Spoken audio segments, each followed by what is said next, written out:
lázadók, kérem vigyázzanak.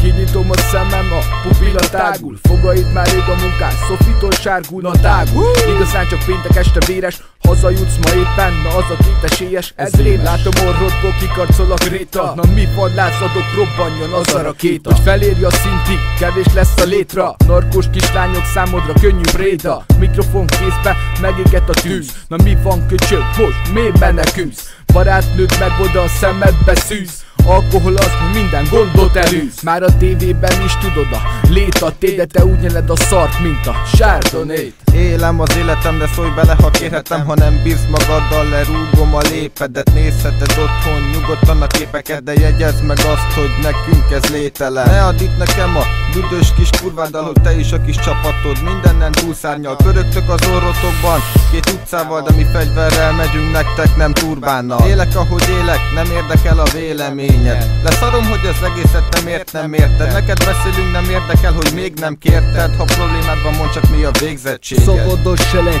nem kell -e senkinek. Baszt öltöz magad, hisz nem kell -e senkinek. Hey, ez az utca iskolája, itt haverom, golyó megy a tárba. Húzz a picsába, ha nem tetszik a szlengem. Csókold meg a jó fehér seggem. Bang bang havram itt a lázadók. Ha nem tetszik az arcom, akkor én rád baszok. 2-0-11, ez itt Vácváros.